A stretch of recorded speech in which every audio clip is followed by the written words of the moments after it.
Hello everyone, welcome to the Antiquing Hour with Ben and Mikey. I am as always your host, Mikey Neumann, here as always with Ben Paddon.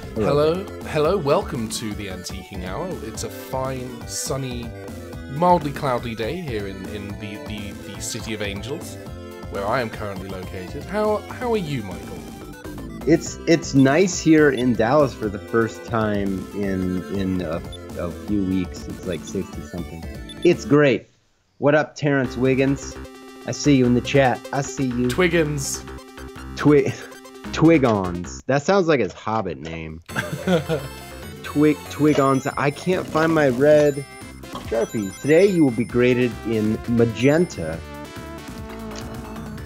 Whoa. Let me go ahead and write your name on the top of the quiz. So I don't know anything about Sonic 3D Blast. I tell you what I know. I know that I'm getting a lot of stutter in the game Motron right now.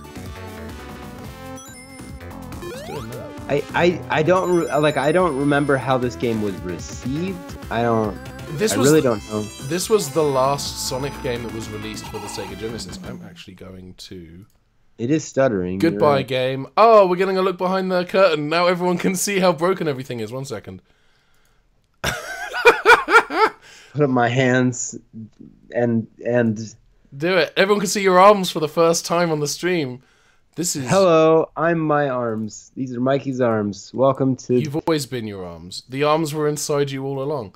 Mr. Newman's Opus.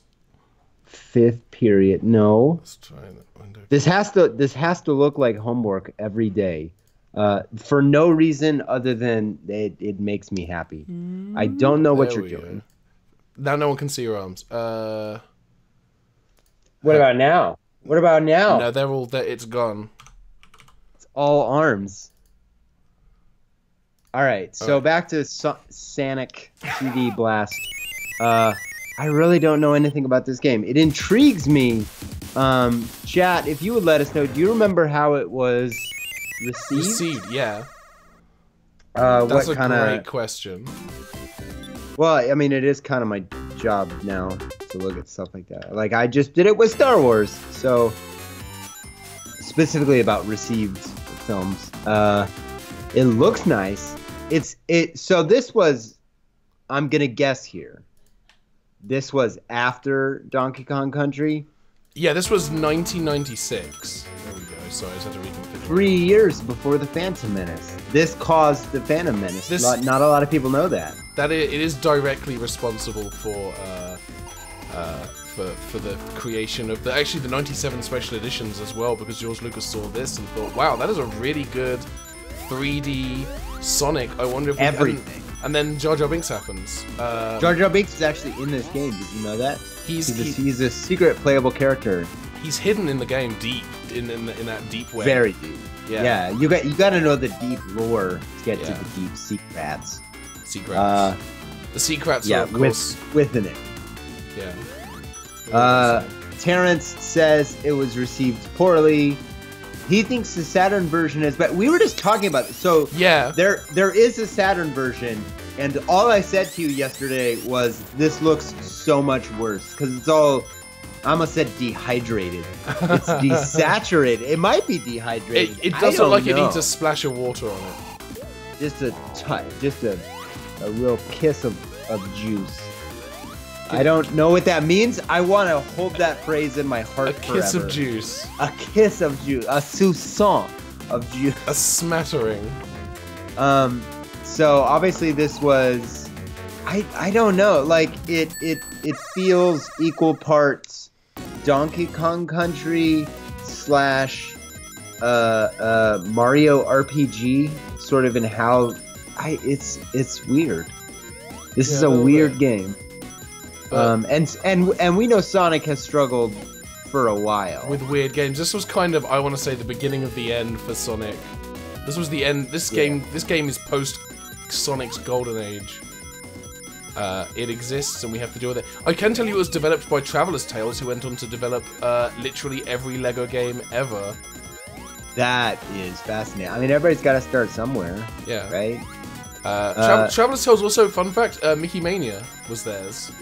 Yeah. And what else? Which we did on this show, Yeah. and if you haven't seen that episode, it's right there. Just click on the screen. No, I'm just pointing to nothing. There's not actually. I'm just gonna do that. Just click right here. Yeah.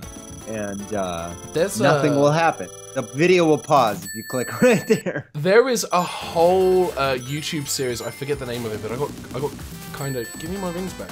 I got kind of hooked on it because it's the people who worked on Sonic 3D and Mickey Mania and so on doing. But I shared some of the videos with you a while back, Mikey. How they achieved some of the effects that they did on the Genesis versions of these games. Yeah, there's a lot of stuff with transparency. I mean, it's technically very interesting. It feels not conducive to Sonic, like as a character in a game design wise.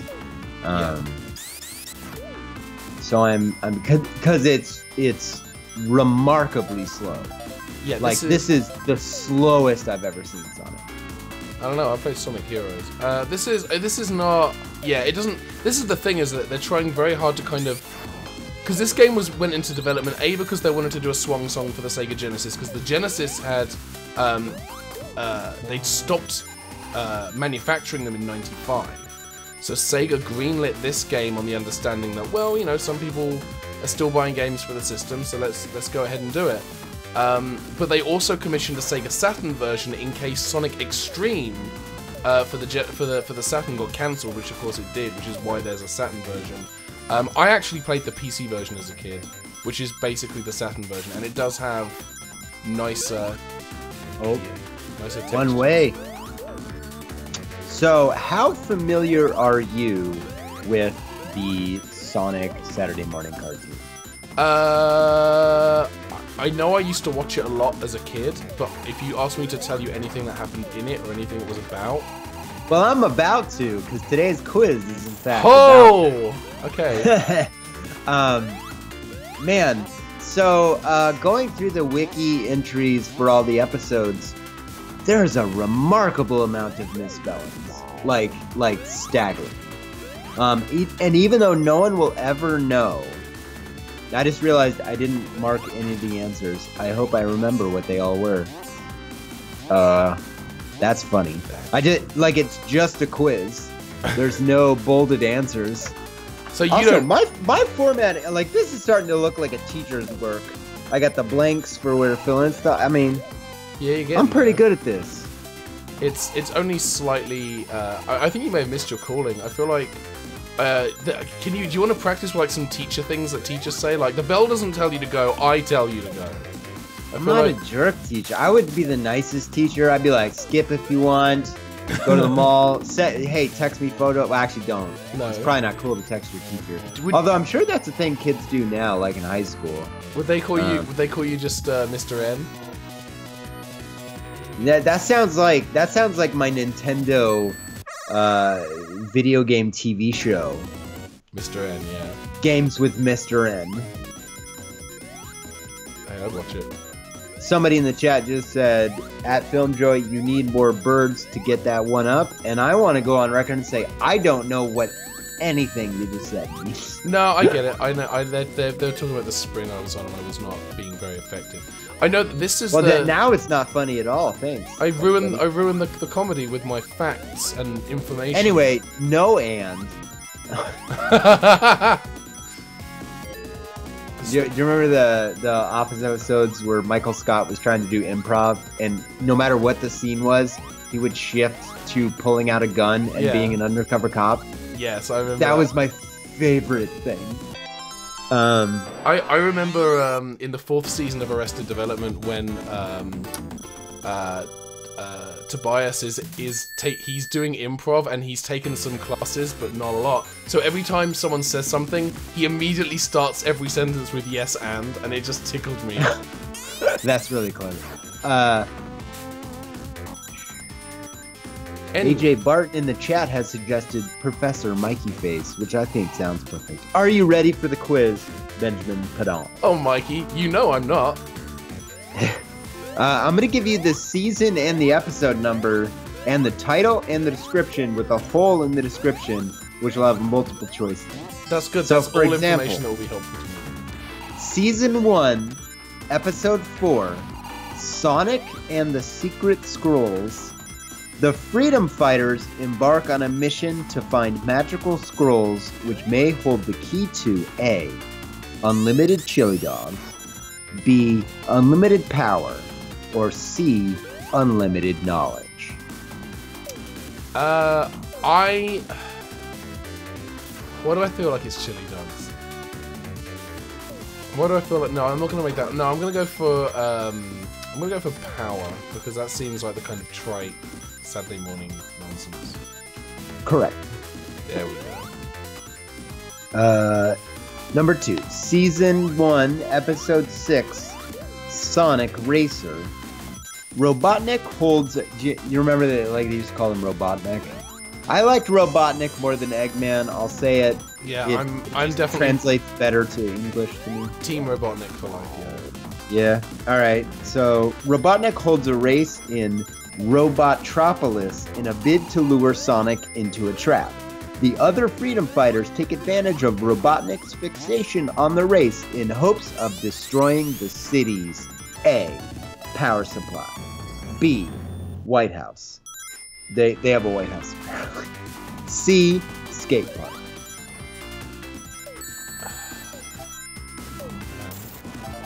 I need the options again, sorry. The other Freedom Fighters take advantage of Robotnik's fixation on the race in hopes of destroying the city's A. Power supply, B. White House, or C. Skate park.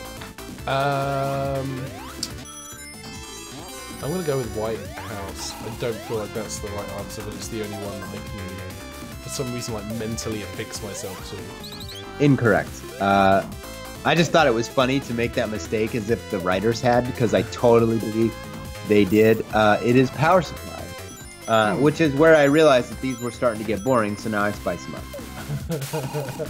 up. Number 3, Season 1, Episode 9, Sonic's Nightmare. Every time I see the word Sonic, which I have to say like 70 million times in this quiz, I just want to say Sonic. Sonic's Nightmare. So, Sonic is paralyzed by a recurring nightmare personifying his own personal fears. Meanwhile, Robotnik unleashes a machine capable of A.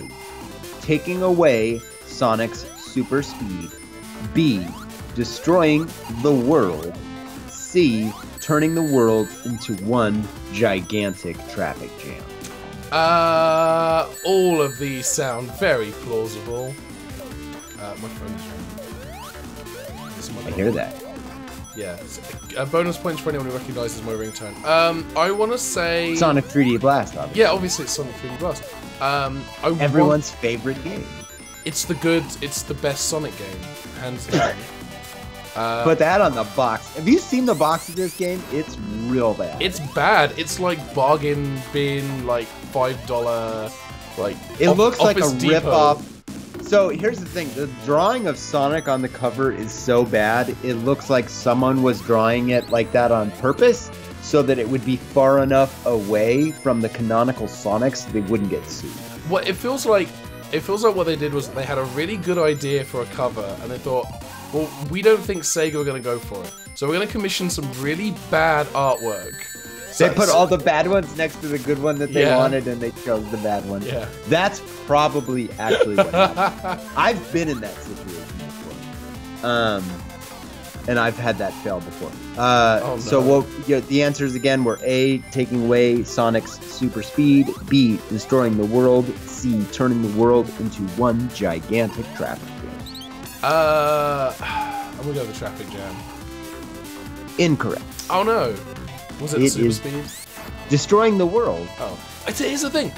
I've never understood why any villain... Who's called... Now they're calling me again. Destroys the world. Yeah, you need to block that number.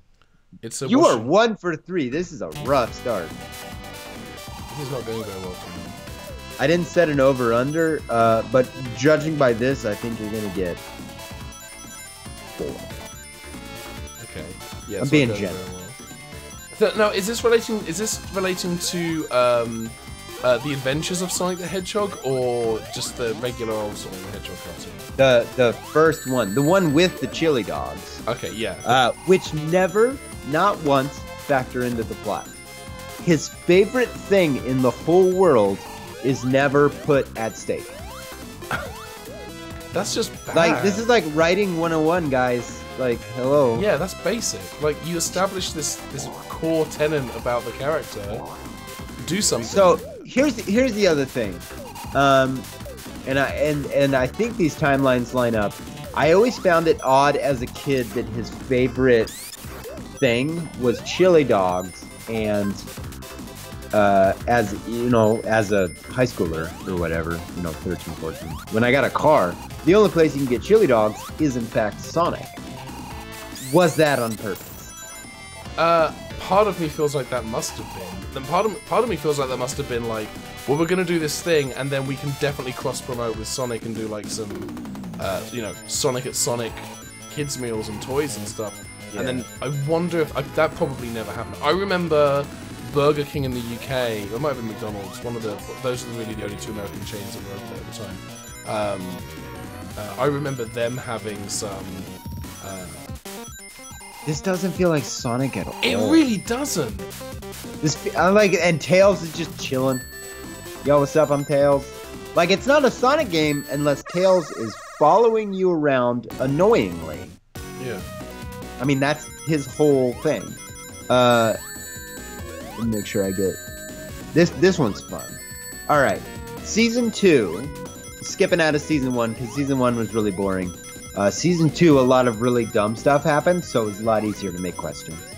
Number 4, season 2, episode 1. Sonic conversion. Knothole's deroboticizer. That's literally Knothole's deroboticizer is a success! Exclamation point. Blank and blank are back to their normal selves. But the Freedom Fighters' latest accomplishment seems too good to be true. Blank and blank are A. Bunny Rabbot. Rabbit, R-A-B-B-O-T. Bunny Rabbot and Uncle Chuck. B. Tails and Hector Babbot. B-A-B-B-O-T. Or Turpentine Rattlesnake and Jeff. Excuse me. All of that sounded like nonsense. I mean, it was. Season 2 is just nonsense. It sounded like you had entered like a fugue state and were channeling like Hollow Man with the burn. I find it funny that a place called Sonic has the slowest fast food service. Yeah. Which isn't untrue.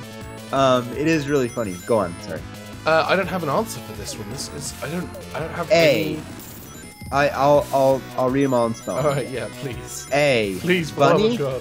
Bunny Rabbot, B-U-N-N-I-E, Rabbot, R-A-B-B-O-T, and Uncle Chuck.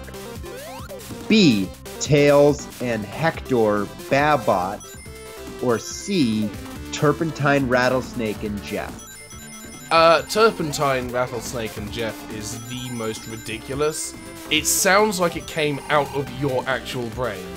But I'm gonna make that my choice because I don't want it to be anything else. Someone in the chat room is named Worms T17. Yes. Yeah, they I believe they follow me on the Twitters because I tweet about worms a lot, apparently. If you knew that about me, I'm quite into worms. Wait, is it actual worm? I'm so No, they're not. I think that's just their username. They're not the. Oh, they reached out to me, by the way. The actual worms people reached out to set up a thing. So whenever you want to do it, we can do it. Cool. So anyway, A. Bunny Rabbot and Uncle Chuck. B. Tails and Hector Babbot. Yeah, I'm going with Turpentine Rattlesnake. I'm going with Turpentine Rattlesnake. And oh, sorry. Yeah, you got that. And it is wrong. Ah! The answer is Bunny Rabbot and Uncle Chuck, which is weird. You are 1 for 4. This is bad. Well, Sonic was never my thing. I was never a Sonic kid. I was a Nintendo boy. I had, Had my Mario Karts and my Mario All Stars. I had a Super Nintendo.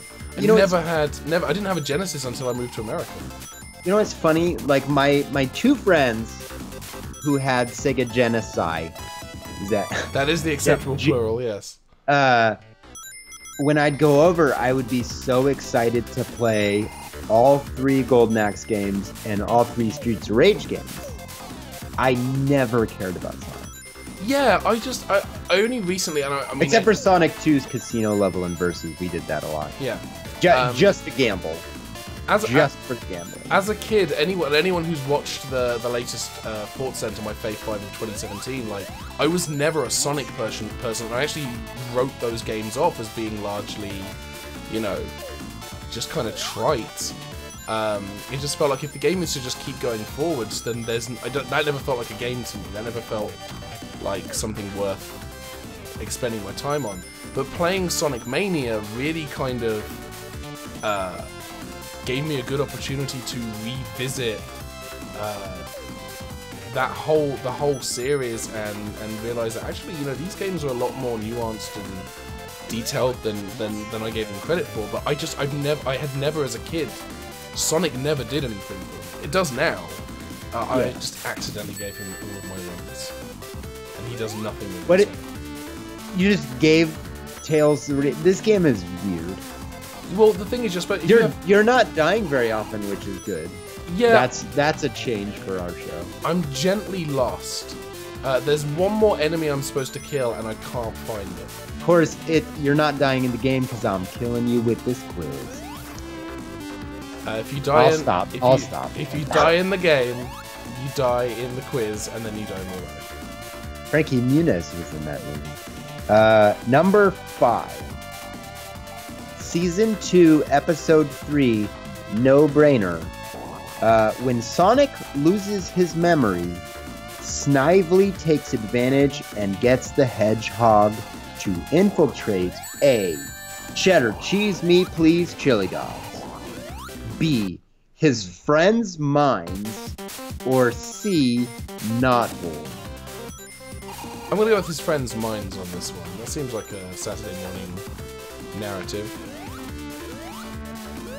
It would have been so much more fun if that was the answer. Incorrect. The answer is Knothole, which I guess is the city they live in. What even is that?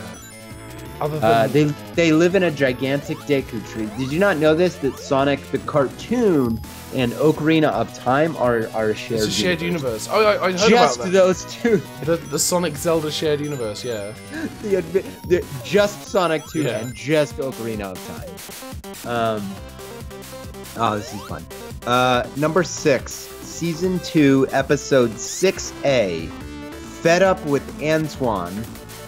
That's a Sonic name. Antoine is appointed king of a biker gang, unaware of their blank tradition, where blank is A, racing, B, carnival, or C, cannibalistic. I'm gonna go with racing. That's probably wrong though, isn't it? But I'm sticking to my guns. Absolutely wrong. Damn. No shit. The answer is cannibalistic. No. Yes. Hi, how you doing? But no though. But actively no. I'm engaged in no. Like there's no. Michael. I saw it on there and I was like, come on. So I just gave it 2 answers that aren't that horrible. Yeah, a biker gang with Antoine the cannibal. Actually, they're all cannibals. Very strange, this show. Is it? You are 1 for 6. Jesus. My God. This is your worst performance, but I am having a blast. I'm glad one of us is enjoying ourselves. Where are you, Tails? Or Knuckles, whichever they want. Hey, free tip in the chat. Don't say soy boy is an insult.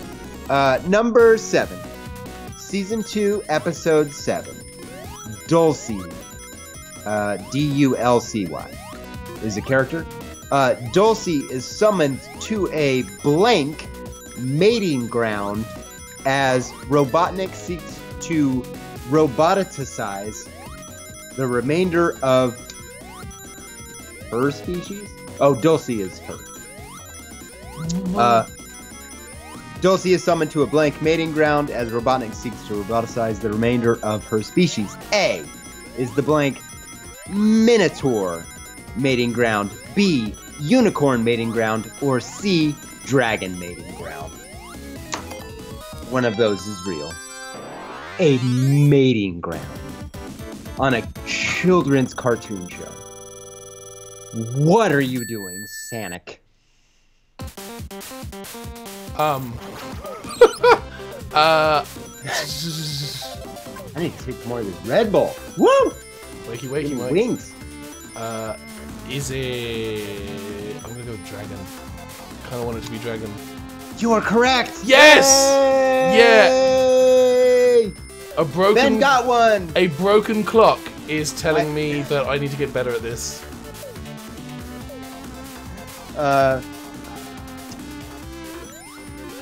Number 8. Season 2, Episode 10, Cry of the Wolf. This was their student film. Like, Cry of the Wolf sounds like bad student film. It's like, or kind of okay sci-fi original movie. Just for everybody in the chat, Sheboygan! Sonic and company finally, I should have put Sheboygan in, we need to find the game. I need to trick you into picking the game that has the word Sheboygan in it so I can put it in a quiz and have it be right, because there's no way you'll ever guess it.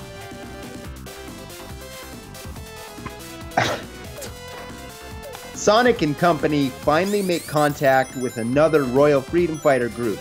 They must work together when a blank arrives to attack. A, squadron of menacing bomber jets. B, nearly indestructible war machine. Or C, self-destructing robotic tails. Stop giving Tails all of my rings, game. What are you doing? It's for the robot Tails, by the way, because I'm angry at Tails and I want him to explode. Yeah, that's actually what he is. He is a doppelganger Tails in this game. I'm playing that deep. Nice. Good job, man. We're not playing chess. We're playing thermonuclear war. We should do that as the April Fool's Day stream, is just play chess. I have a version of chess if we have 2 other people that's awesome. Oh, I remember you telling me about that. Yeah, chess 4 : chess 2. Yes. It put me in mind of someone, I can't remember if it was on Twitter or Tumblr, but someone suggested replacing the Super Bowl with the Hyper Bowl. And the Hyper Bowl is you have two football pitches like intersected that is a cross, and they both play their game normally, and whatever happens in the middle happens. We're not supposed to say. We're supposed to say the big game. Oh, the big game. Because they're that litigious that you can't say the phrase. Really? Yeah. No, that's legit. That's legit, straight up. You have to say the big game. That is bananas. Yeah. I did not know that. It seems to have infiltrated, because YouTube wasn't really worried about it. That was always true on TV, but now it seems like bigger YouTube channels are starting to worry. Anyway. Wow, I did not know that. They must work together when a blank arrives to attack. A, squadron of menacing bomber jets. B, nearly indestructible war machine. Or C, self-destructing robotic team. Nearly indestructible war machine is my favorite X-Men character from the 90s. That is correct. Oh, good. You're on a roll. You got 2 out of 10. There's 2 more. Alright. Number 9. Season 2, Episode 11. Droodhenge. Droodhenge. Sonic and Tails team up in order to thwart Robotnik's scheme to possess the magical blank. A, deep power stones. B, chaos gems. Or C, long emeralds. Long emeralds? Long. As in like an elongated, like an emerald, but just I don't know, super it was just on a wiki and I wrote it down. It could be anything. What was it? The Deep Emeralds? That sounds more likely. Deep Power Stones. Yeah, Chaos Deep Power Gems. Stones. Yeah, I'm gonna go with those. Correct. Good. Man, you're really finding a second life in this last 4 here. Yeah, I've been watching a lot of Mr. Robot. I've actually hacked your computer and looking at your notes right now. I mapped all of the hacking tools I need to the controller so I can simultaneously play the game and hack your mainframe. That's true. That's a fact. Yeah, I guess it was time for the mainframe day. I like, because my house looks like the place that would have a mainframe. It's actually in Tom's servo over there. That's my mainframe. Nice. Good job. I have no idea if that actually went correctly. It's really hard to move a camera around while you're actually streaming. Sorry if I just made everybody sick. I'm not sorry. Season 2, episode 13.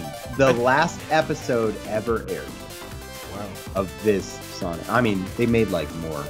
They just didn't add them.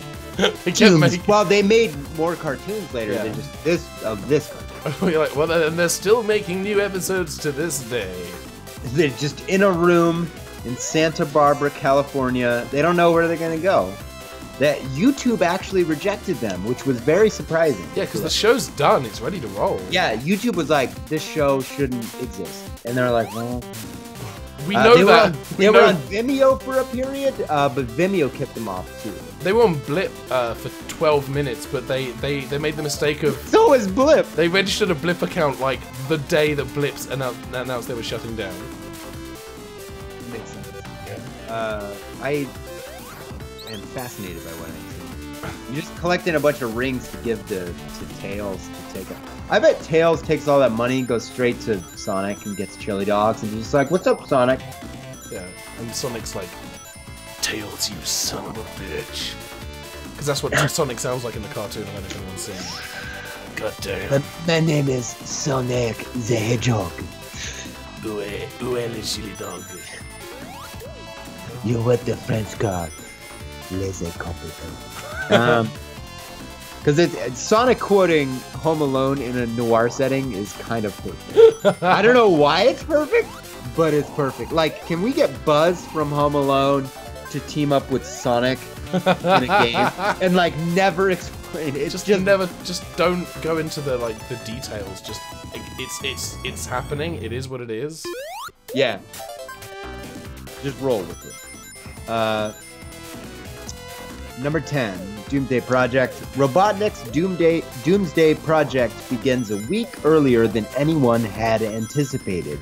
With all of blank in danger, the Freedom Fighters prepare for what may be their final battle. And what's really funny about this episode description, it was their final battle. Oh, wow. A. Mobius. B. Turpentine. C. Fastlane. Mobius. Mobius is her. Hooray! I actually kind of knew that one. You got 5. 5 out of 10 is another headstrong F-. See me after class. All right, this will be filed away for all of eternity. Wait, okay. How do I kill this Joe? I don't know. Well, then why do I do this stream with you if you don't know how to actively win the game, Michael? You're the one that wanted to do this. Did I want to do that, or did I end up doing it? That's probably true. We're just doing. It was actually. Because it's fun, and I gotta terrorize you. Yeah, if we're gonna do a Sonic game, boss, it should be the not good one. I just want to play Sonic Mania so bad right now, because that is such a pure, true version, where it makes very modern, artistic and gameplay choices as seen through the 16-bit lens. God, it's just so good. Yeah, it's this looks clunky. I'll tell you what, it doesn't control very well. I'm playing it with an Xbox One controller using the analog stick, The fun fact, the Sega Saturn version was one of the first games to support the Saturn's analog controller, but the Genesis version, not so much. The Genesis version is just bad. Ah, Buckle. I think your dog is... That's my neighbor's dog. He just doesn't like any person on the planet. Man, that is really loud if that's your neighbor. It's the neighbor's dog. Wait, what are your walls made of? Tissue? I actually live in... this is going to brothel? make you laugh. I live in a gingerbread house. And obviously, post-Christmas, it has started to spoil, so... Yeah.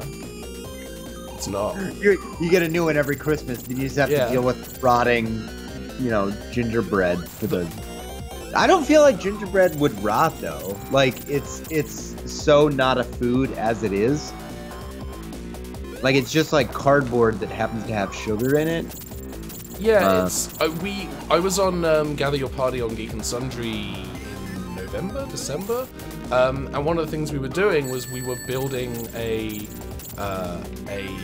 gingerbread house, and I'd never done it before. Like it was a very new experience for me. I think I just destroyed Robotnik forever. I think I just won. That's it. There are 3 levels in this game, and I just finished all of them. Thank you for watching this week's episode of the Antiquing Hour. Oh, there's more. Sorry. What was the Marvel Madness where they just chipped off the game and you just get like 2 levels in and it's over? It's the Game Boy Advance version where they stopped caring. They had. And it was, well, I say they stopped caring. It wasn't that they stopped caring. They ran out of time. They had 6 months to port that and Paperboy and Rampage and whichever other game it was to the Game Boy Advance. And they just didn't have time to finish. They did not have time to finish Marble Madness. So that port has the level data for the first 2 levels incomplete. There are lots of missing obstacles and stuff. And then you finish the second level, and it just spits a game over screen at you. There was always something about Marble Madness that bugged me, like from a biological standpoint. Well, because everything in the game is like hard marble surfaces and like a little marble. There's those little green slinky things with the big mouths that try to jump on you. You know what I'm talking about? Yeah. What is that? Like, is there a farm of these things? Just like... I don't think anyone... All day? Like, is it a sponge? Did it crawl out of the ocean? What is that? That same... Cerny, we need answers. That same enemy appears in, actually in an unrelated game in Super Frog by Team 17. Stupid alligator. I thought the alligator was stupid, but it turns out I was the stupid one. Come here, Birdo. There we go. By the way, since the quiz is over, hit us with at FilmJoy. Ask us whatever questions you want about our channel, and also, because I think this would be funny, ask us deep lore Sonic questions. Write your own and just throw them at us, because I think that's a much funnier thing to keep this going. Now the quiz is yours for the rest of the time. I will ask you, Mikey, what is your favourite Sonic the Hedgehog extended universe character? I don't know any. Cause like, I mean, I can just steal one. I love Dulcie, cause she was summoned to the dragon mating ground. I've heard mixed things about Dulcie. I hear that their surround sound is not necessarily as good as it used to be, and yeah, it's just disappointing. Here's a great film question. I'm going to throw it to you first, just because it's a very good question. Ross Larson asks, favorite John Goodman supporting role? Oh man, just film or TV and film? Let's take TV out of it. Let's just go just film. Films, man. So I'm taking Roseanne away from you, or whatever that name is on. You actually took away Community for me, because I was going to go with, he was the dean of the air conditioning repair school, and he was so good in Community. That's funny. I don't know if I mean, I guess it's technically a supporting role. but it's a guest star, I guess. Yeah.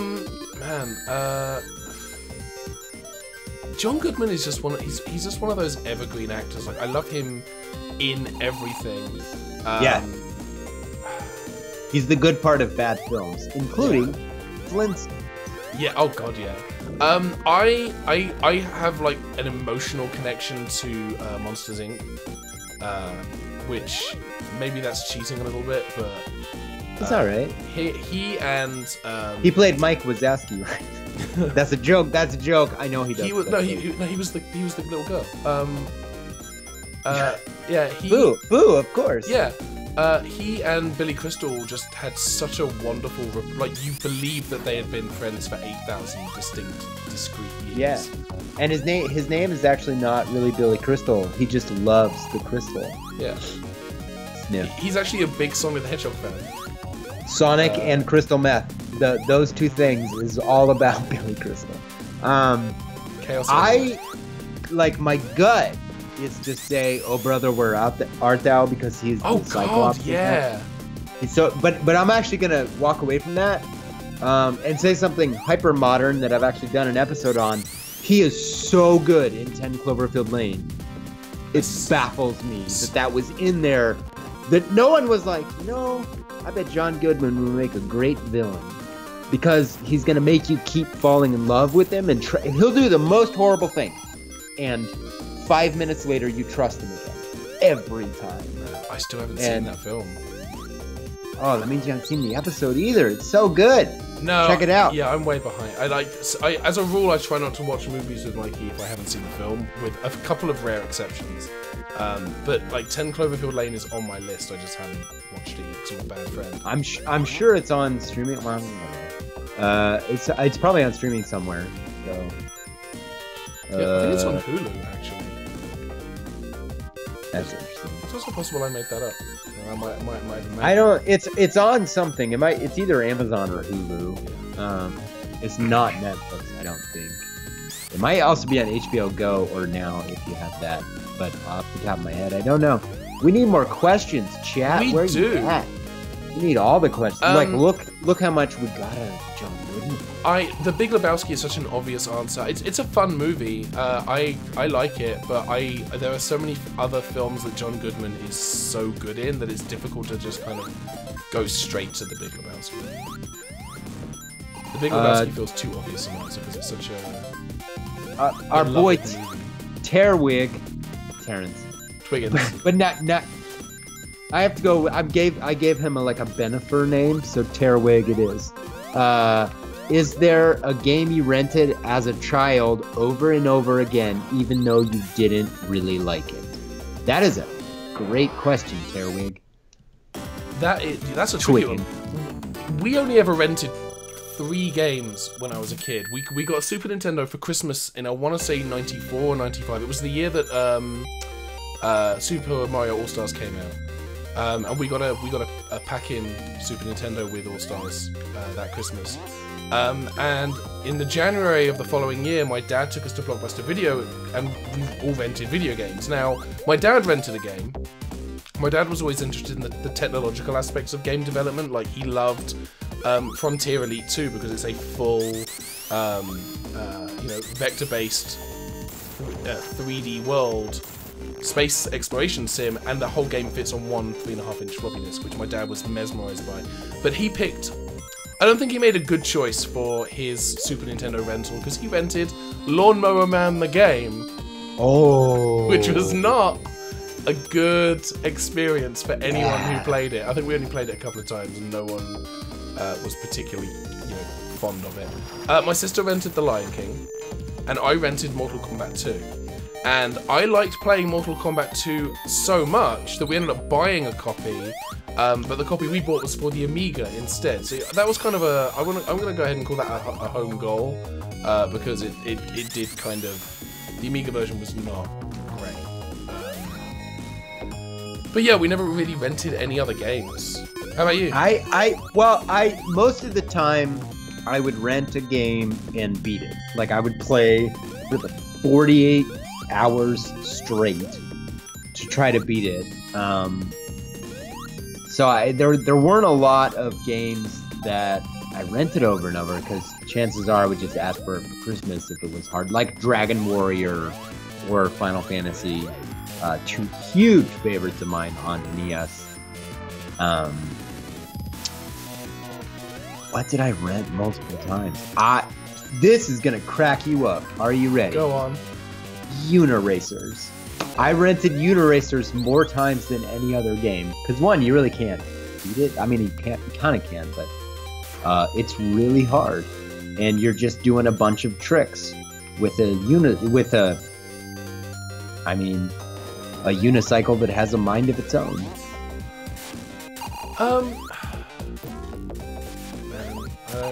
I never played it, but I'm very familiar with it. I think we've talked about it on the stream. Yeah, we have. It's a good game. Because it's rare. Yeah. Like the company, not the... Yeah, oh yeah, the animation was gorgeous. Adjective. Yeah, it was all 3D drawn. I think I rented Star Fox 1 a lot as well. And Stunt Race FX. I really liked the Super FX chip. Now, my recollection of Super FX, because there was only like a few Super FX games on NES, or Super NES, I mean. I remember Star Fox and Stunt Race FX. But I swear there was a Super FX game in between there, and I just don't remember what it was.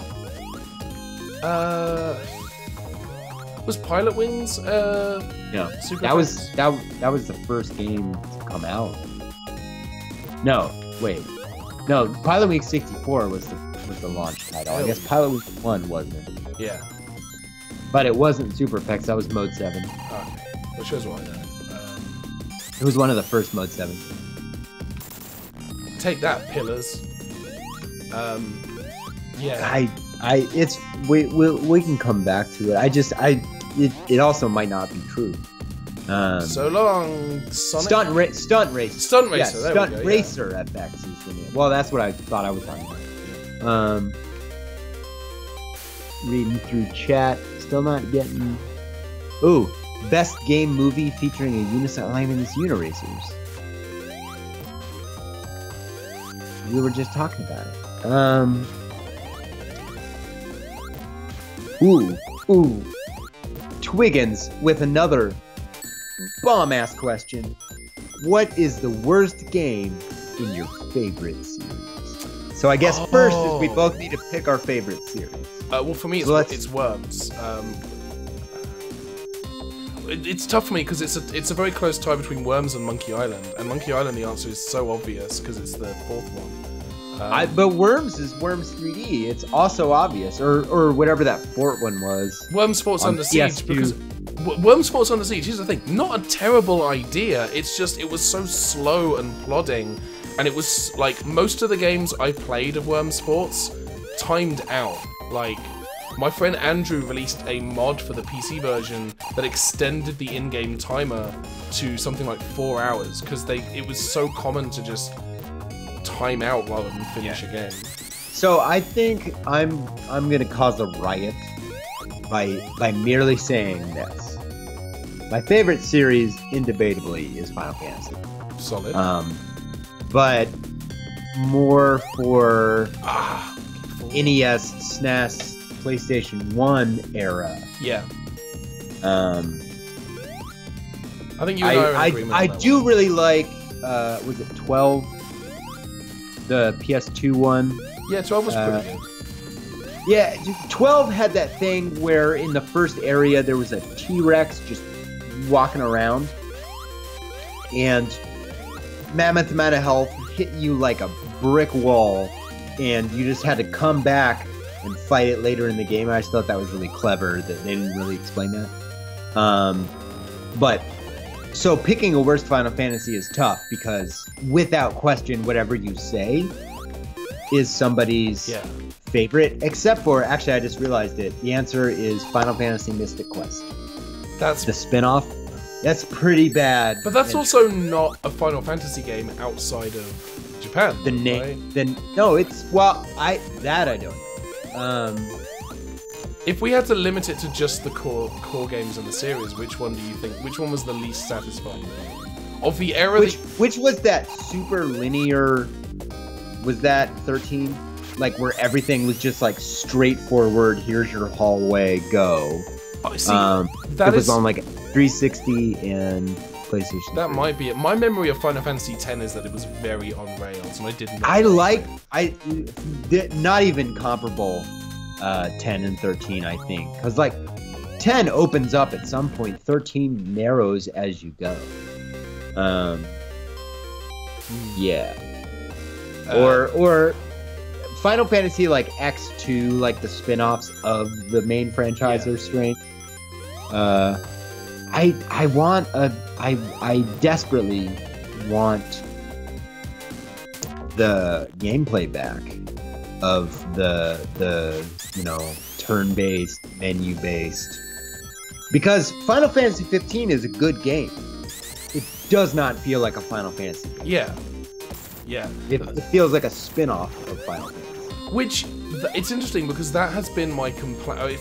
Complaint is maybe the wrong word, but that's been my criticism of the 3D Zelda games from Ocarina of Time onwards. Like, I still think they're good games. Like, there's no denying that Ocarina of Time is a really good game and one of the best games that came out on the N64. But it never felt like a Zelda game to me. It never felt like a Zelda game because it didn't feel like you were exploring a world. It felt like you were being... Wait, which Zelda game? Ocarina of Time. Oh, like that, to me, that one, that's the pivot point. Like if you're picking the worst mainline Zelda, this is a great conversation. Let's open this can of worms.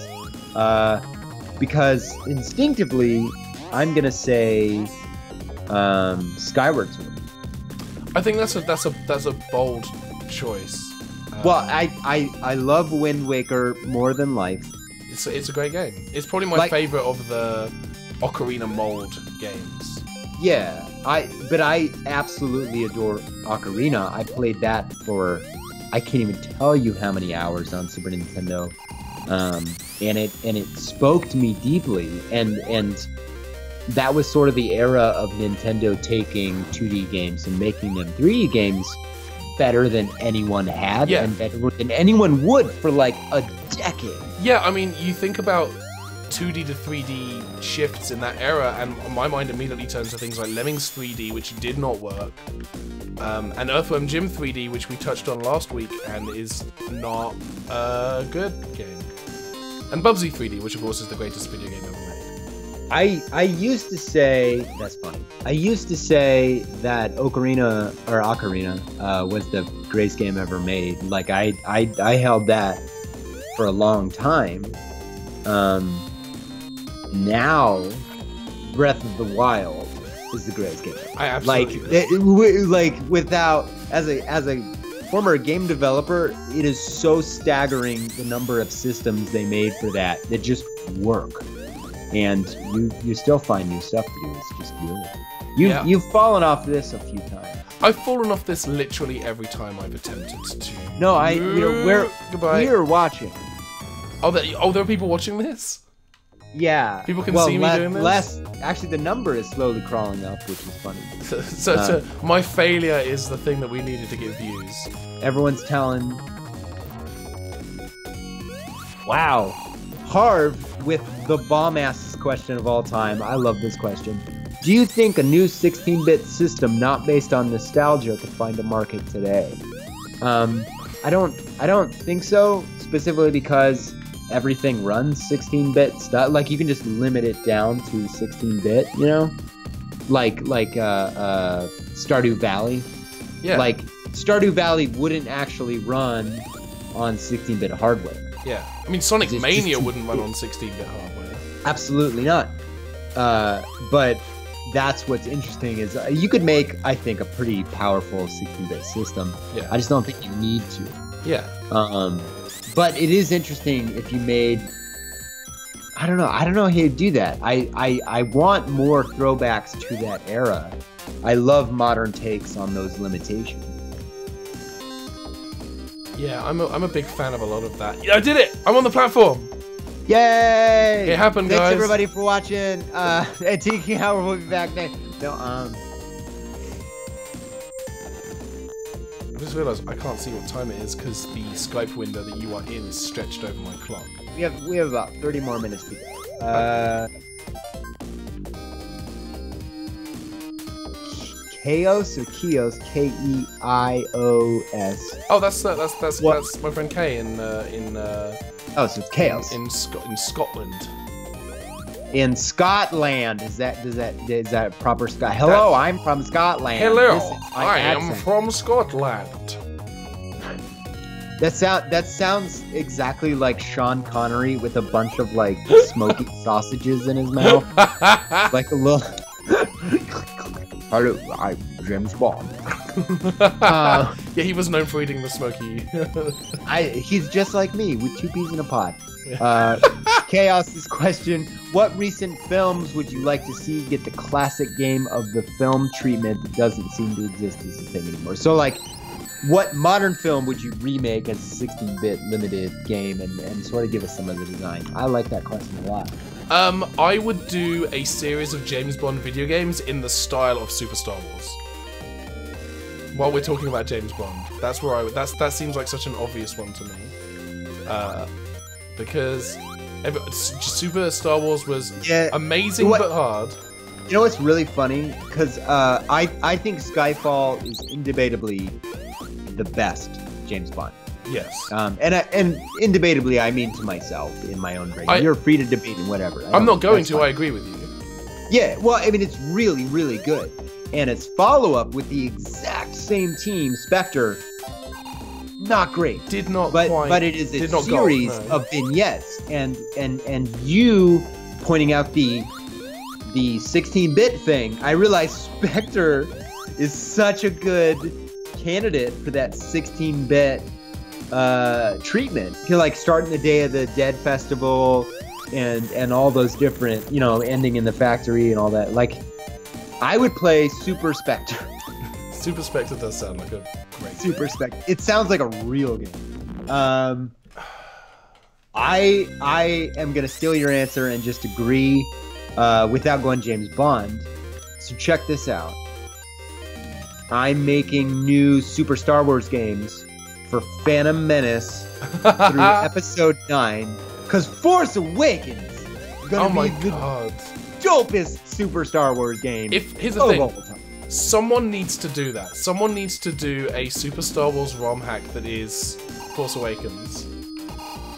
That needs to happen. Like, the fact that we live in the universe where there are not Super Star Wars games for the other games in the series, or the other films in the series, is I don't think I'm exaggerating to say that it's a war crime.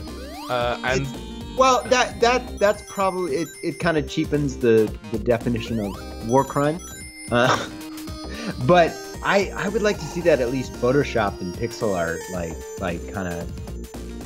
I did. I posted it to my Instagram, but there was some official artwork they were using to promote Last Jedi of Rey with the lightsaber, and it looked like one of the character poses from the loading screens in Mortal Kombat 3. So I shopped it into one of those screens, and it fit perfectly. This question immediately put an answer in my head. I'm curious if it does. You answer as fast as you can when I ask this, okay? Okay. Joseph Masaki asks, what is your go-to game when you are feeling down? Not Mortal Kombat, Mario Kart. Right now it's Mario Kart. Mine's Chrono Trigger. But I figured we both had like that answer. Like, I will play the part of Chrono Trigger, the beginning, through the court stuff, through escaping from prison, to meeting Frog.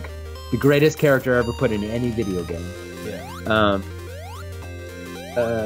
And I will just do that over and over again. Like, I will just start over and keep going. But also, like, way later, when you get the ability to gamble. I'm stuck on that stupid platform jumping.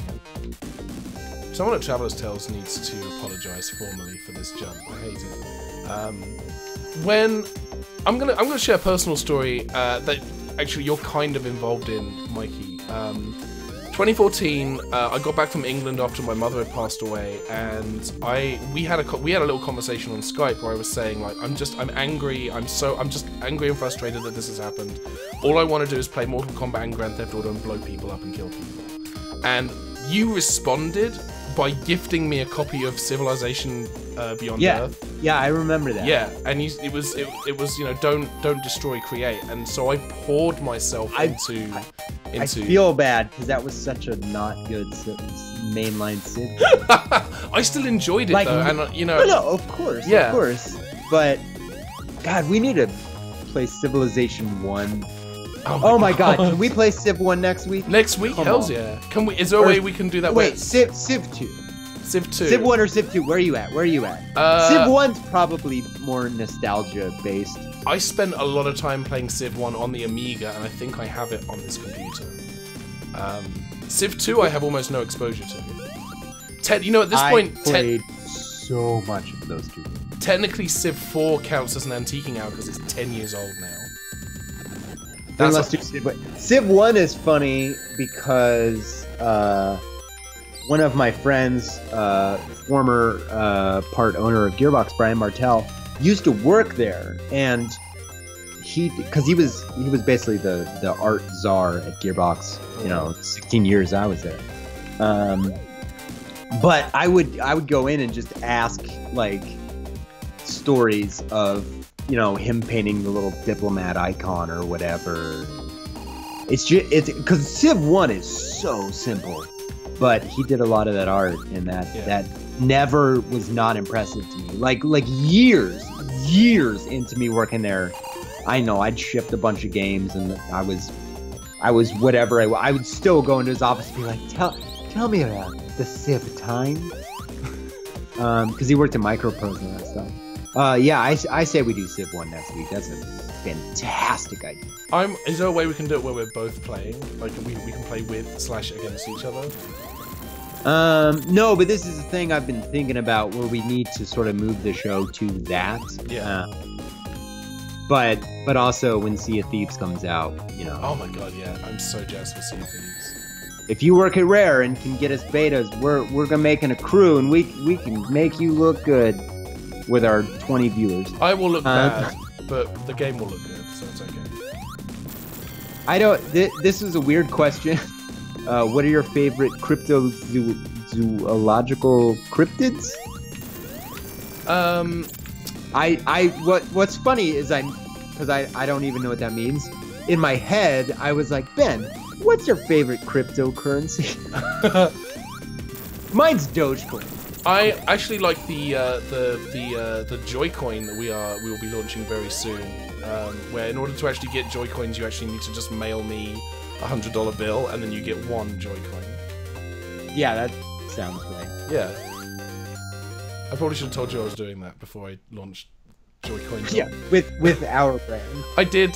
Yeah, I just registered joycoin.horse. So. You know what I just realized? This probably exists. Ready? the person that made a cryptocurrency that was a really big fan of Sonic games, but called it Shadow Coin. So it's like cryptocurrency that's based on Shadow the Hedgehog. Like, tell me that's not real. Someone has had that idea, and it was a bad one. Well, Sonic. Shadow was like a bad cryptocurrency as an idea. Yeah, it's not. I'm not a huge proponent of the cryptozoology currency. What's your cryptozoology currency? I'm a big fan of Bigfoot coin. I have. It's just feet. So everyone's got two. Well, not everyone. You're right. You know what? You're right. I apologize. Well, that got weird. Yeah. Comedy. My coin is Justice League. It's an official tie-in with the movie coming out on Blu-ray. It is a cryptocurrency just for Justice League on Blu-ray coin. And it can only be exchanged. And it comes out March 13th when the Blu-ray comes out, which I'm pretty sure is the actual date. And double check my math there, guys. And it's only exchangeable for Blu-ray copies of Justice League. That's the only thing. Only at Fry's. But like, it's really trading high. This is really gonna take off. Use your Justice League coins to get a copy of Justice League on Blu-ray at participating Circuit Cities. Twiggins asks us at FilmJoy, is there a console you always wanted and never got? Ooh, there's a question. Now, I want to put emphasis on always. Ooh, like, even still to this day. Like, I wanted a Neo Geo for like a hot minute, but like, when I realized that there was no games on there I wanted. Plus they were 8,000, I think it said 8,000 pounds. Yeah, each game was like $90 and the system was 800 or whatever. Yeah, it was all very because you're basically buying the friggin' arcade board. Yeah. So like I always wanted a Jaguar. I bought one of those at a toy store when I was in my 20s, and I bought like all the games for it. Because he just got them all. I had a Virtual Boy for a period, which I sold in the Desert Bus auction. I took my Virtual Boy, and I had Gearbox artists draw all their favorite Nintendo characters in like a mural across it. Nice. I mean, it was gorgeous. But it sold for like $4,000 in Desert Bus, and that was my side item. That wasn't even the main item. Yeah, that year we blew past 10 grand. It was awesome. Good news, everyone. I did it. So long. I don't have it. I was gonna pull questions. I don't have any questions. Chat. Give us some good discussable topics. Here's one. Here's one from Harv. If you could do a cameo in the film adaptation of a video game, what would the movie be, and would your one line be? Just getting it out of the way. Obviously, the Borderlands movie and me yelling "Catch a breath" as I burp. Catch a breath. that's actually the take they're gonna use. One. They're just gonna use the audio from this. That's how Scooter burps. He just, hey y'all, we just talk. That's what a burp like. That's what the burp sound like. Get you one. That's canon now. I want to do a cameo in Cameo Elements of Power. Oh man, that's a cameo. And you know that movie, it would be like some UV bowl, just garbage. Straight to video at this point. Like, oh yeah. The Netflix original from the producers of Bright. Netflix original. Oh no, that's pretty on point. God, I think my go-to would probably be Monkey Island. Like, I have such a love for Monkey Island that I would just want to be whatever dumb pirate. I struggled with that answer because I can't imagine myself not playing Guybrush Threepwood. Yeah, you know what? You know what? I'm on board for that. You could nail Guybrush Threepwood. LucasArts, if you're paying attention to this stream, which you're clearly not. Actually, they're not even around anymore. They got shut down. They did get Who shut down. Who Disney owns Monkey Island? Disney owns it. Oh, well then so it's not happening. That's locked away in a vault that will never... Yeah. Now, they acquired all the old LucasArts stuff? Because I know they acquired the brand, but IPs generally are a separate deal. Like, do you know for a fact that they also did acquire that, or did that go up for auction? If you look at the Monkey Island special editions on Steam, and I think also as they're listed on GOG.com, the publisher is now listed as Disney. The developer's still listed as LucasArts, but Disney owns Monkey Island, which means we're probably never going to get anything so long as there's a risk of it, you know, infringing on or stepping on the toes of the Pirates of the Caribbean stuff. Did I really just do this? Did I come back out here? Pirates feels like it's reaching its natural end. It felt like it was doing that 10 years ago, and yet we got 2 more of them, so... You're not wrong. Dan Hamilton, or Damilton, as I call him. Damilton. If you could create a Super Smash Bros. Style game casting only 16-bit characters from across all platforms, who would be your fighters? Ben picks 6. I'll pick the other 6. Or no, pick 5. Let's make it even 10. A worm from worms, because those weapons would be great. Don't need it offended. Already on board. Earthworm Jim. I'm just picking all worm characters now. They're all worms. It's our worms fighting game that's just worms throughout. Worms, Earthworm Jim. It's only got 2 characters. And that's it. How many other worms can you name? 0. The worm from... Oh, that's a snake, actually. I was going to say from Snake on the Nokia 3210. Gosh. There's other... Seaman from Dreamcast. He's just really mean. Yeah, just a sardonic prat the whole time. He's just belligerent. Oh, now I'm dead. But not down below. So we have a worm, we have Earthworm Jim,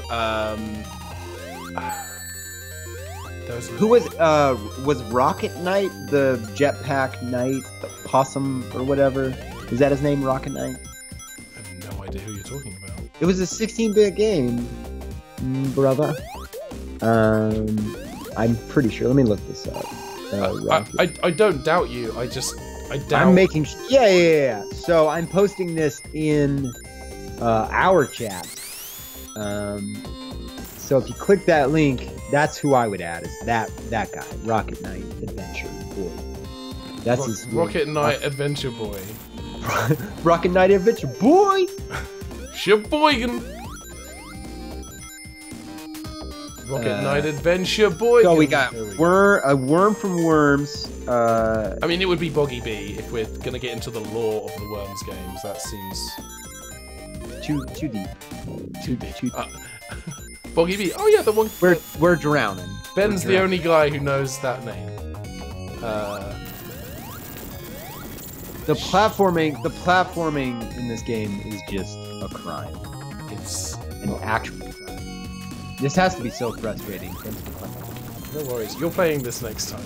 The next time we do a Sonic 3D stream, it's all you. Deal. / we're never doing it. Frog from Chrono Trigger absolutely has to be in our game. Okay, I'm on board for that. We've only picked animals, so keep that going. Anthropomorphic animals. Donkey Kong.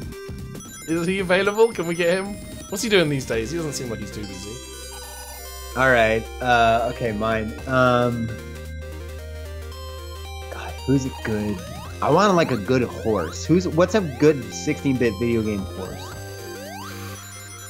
Because Epona didn't show up until... The horse from the opening cinematic of The Legend of Zelda Oracle of Ages, which may or may not be... The horse from Sunset Riders. Okay, alright, I'm on board for that. You sold me. Brian the Lion. What's that from? From the 2D platform game Brian the Lion. Okay. Which is a real game that exists. The goat from Noah's Ark 3D. This is the greatest game of all time. We're printing gold. We're printing gold. Yes, that famous expression. Fire up the printing press. Yeah. I feel like it would just never turn off if that were possible. My house is just filled with piles and piles of gold. I'm very specifically trying to stick it to animals. No, let me rephrase that. I know, that's the bit. Simba from The Lion King on the Super Nintendo. A shy guy from Mario 2 specifically. What are they? Doesn't matter. They're raccoons that got bored and put on masks. They're not human, I'll tell you that. And they can throw the radishes, the big smiley radishes at you. This is a very good game design. Oh man, yeah. Alright, you pick one more, I'll pick one more. Okay, I've played games. What have I played? Oh, I'm at my last one's gonna steal an answer from Harv because Beethoven the Saint Bernard from the 16-bit Beethoven get like specifically. Oh well, if we're doing that, then Tim the Toolman Taylor from Home Improvement on the Super Nintendo. He's not an animal. He doesn't. Yeah, but can I tweak your answer? Yes. Choose the raptor from the Home Improvement, like specifically the raptor from Home Improvement Super Nintendo game. And his name is Home Improvement Raptor. Yep. Or That's it. her for short. We did it. We did it. We designed your game. All right. Looking for questions.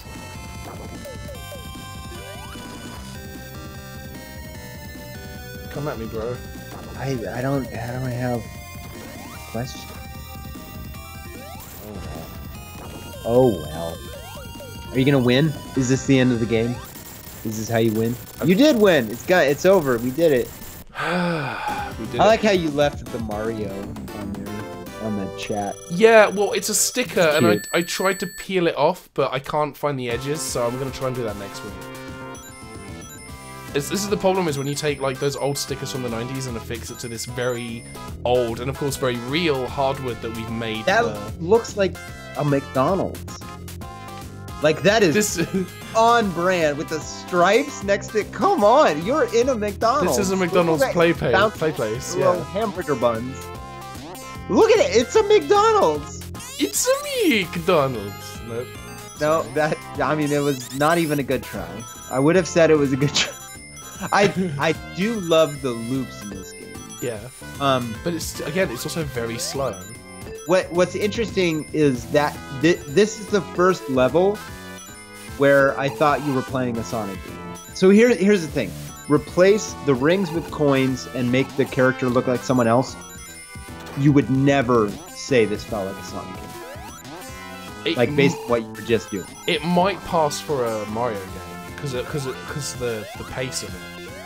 You know what would be cool is a Super Smash Brothers game, only with heroes from 16-bit RPGs or 8-bit RPGs. Oh god, yeah. Like Chrysalis and Foxanadu, and like just go for all the B team RPG guys and girls.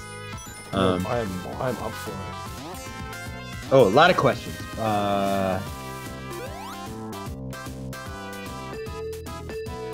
What Disney properties would you be excited to see in Kingdom Hearts 3, but probably won't be in there? That question comes from Chris Rock, who's taking a quick break from his Netflix comedy special.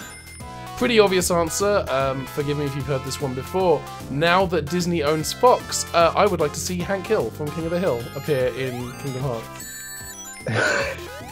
I didn't think about that. That Disney owns so many things. They own us apparently. We didn't know that. We just got bought, us individually. Put me and Ben in there. Yeah. Gosh, yeah, it's such a white. Cause like, here's a weird thing. Like Deadpool is Disney now, I guess. I mean, like Marvel already sort of was, but contractual obligations that no longer exist mean Deadpool is Disney. Yeah. It's just everyone. But I'm gonna go old school. Treasure Planet. Oh dang, yes please. I'm on board for Treasure Planet. That film's so good. I agree. I have a copy right here on Blu-ray. So do I. Not right here, but it's the Blu-ray I have within reach is the Tim Burton Batman movies. The Blu-ray I have in reach is the Tim Allen Home Improvement NES game I played and just recorded. Boom! Treasure Planet. Very nice. Literally just sits on my desk and I don't even know why. Ooh, Hollow Man asks, what is your favorite Dreamcast game? There is a correct answer. Oh. Seaman, of course. Choo Choo Rocket. Ooh, I'm going Power Stone 1. Good choice. What director would you like to make a new Tron movie? Ross Larson asks. Brother of Brie Larson, the new... I thought you were saying Say Ross Larson hi to was my your boo answer. Brie for me. Brie Larson. What director? I answered this question in a different form last week, but kind of Edgar Wright, really. Like, if anyone ever says, who would you like to direct? It's Edgar Wright. It's kind of my go-to answer. But he would nail Tron. Mine too. I kind of forced myself not to.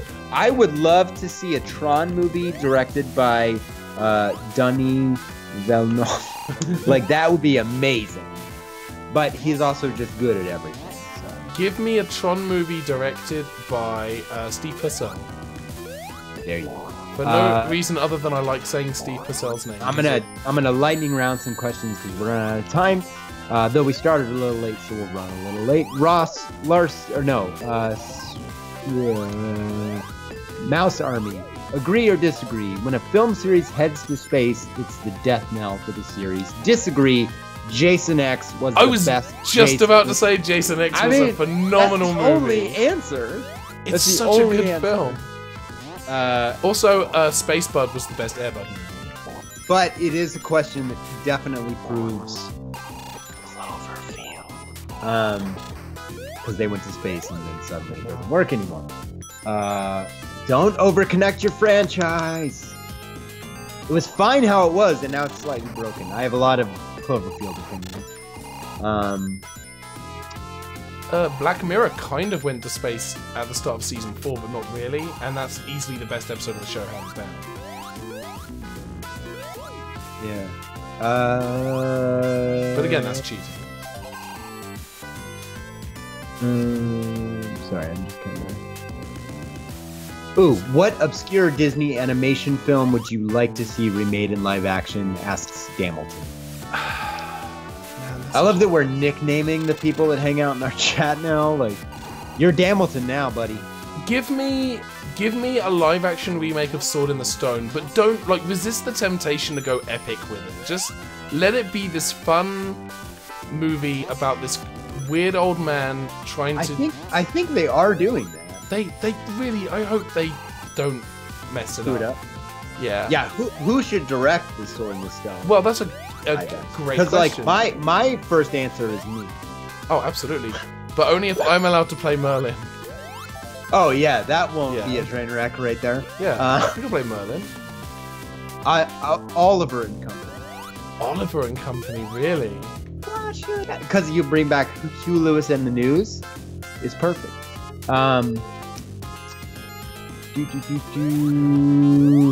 Now people are asking what film franchise should go to space. David Sully asks. 101 Dalmatians. That's a very good answer. That also had a live action. Like, they had 2 of them. I totally forgot about those. Hugh Laurie's in the live action remake. And Glenn Close. And Mark Williams, who played Ron Weasley's dad in the Harry Potter movies. And also Robbie Williams is his dad in Doctor Who. Okay, here it goes. Pirates of the Caribbean. Yeah. That should go to Space Pirates of the Space Caribbean. Yeah, it just ignores that that's weird and just does it. Space Curse of the Space Black Space Pearl. Oh, Damilton is informing us he's been Damilton since high school, so it's like no big deal. Well, now it feels less special. When you give him a new name. Oh, hey, Chris Reeves. He asks, do the opposite. What live-action movie should be remade as Disney animation? Ooh. Pirates of the Caribbean. Literally, I was thinking Pirates of the Caribbean would, if it was like a... Whatever subtracts Johnny Depp from the stranglehold he has over that franchise. And I love Captain Jack Sparrow in the first, second, and third one. I have an appreciation of all 3 of the initial movies. The first one's obviously the best. Second and third one, they're too long, but they do some good stuff. Like, I think they get a bad rap, I think. The third one has the most amazing, depressing, horrific opening, where it's walking them all and they're singing that song to go get hung. And it's like, it's such a singular moment in film to me, in a Disney film, no less. Yeah. That says something about pirating and the dangers of this, and like the income equality between, we'll call them the bourgeoisie. I don't know, like basically what's happening right now. I don't know. I find that all very, very, very interesting. Me too. Yeah, there's some great stuff in there. But also silly answers. I would remake the Disney Beauty and the Beast live action as an animated, adapt it again back. Yeah, just have it be like an ongoing game of telephone and keep bouncing them back and forth between the 2 mediums. Moving further and further until away. Beauty and the Beast 2057 is unrecognizable from the source material. By which I mean it is set in the distant space year of 2057. Here's an interesting one. What video game movie company would make the best, most absurd Disneyland competitor? So basically pick some kind of shared universe kind of thing that isn't Marvel. Does it have to be a video game? No, I would just I'd just take it as whatever. Because the obvious one is happening. It's Nintendo. That's actually happening. We're getting a Nintendo theme. Yeah. Well, before it was Harry Potter was obvious, and then they were making Harry Potter. And I selfishly... I love when he hangs off the ring. That is such a clever little thing. Yeah, the animation is gorgeous on that. Which has no reason to exist. I very selfishly still really want like a Doctor Who theme park because there's so much to pull from to make some really cool like themed areas and rides and stuff, and the fact that that doesn't exist now in the UK somewhere is, I think, a heinous oversight on the part of humanity. But I have a love of some of the stuff that they did at the Doctor Who experience in Cardiff before it closed down last year. But apart from that, Star Trek feels like an obvious one. Yeah, there was like Vegas hotels and stuff. Yeah. Gosh, Treasure Planet. No. Doesn't someone own that? Isn't that someone's? Yeah, I think they might already have the ability to do it. Yeah. Ninja Turtles. Ooh. But I would like collect all of the Ninja Turtle knockoffs and also put them in there. So it's Ninja Turtles plus Biker Mice from Mars plus the Wildcats or whatever that was called. Street Sharks. Of course, Street Sharks. How have I forgotten? It's not so much forgotten as it is repressed. Someone suggested Red Dwarf, and as much as I love Red Dwarf, I don't think there's enough meat on those bones for a themed park. Unless the theme park has chicken wings, in which case there is nothing done about it. Okay. Hey, comedy participation ribbon. As I start the boneless versus bone-in wing argument again. Also Riverdale for obvious reasons.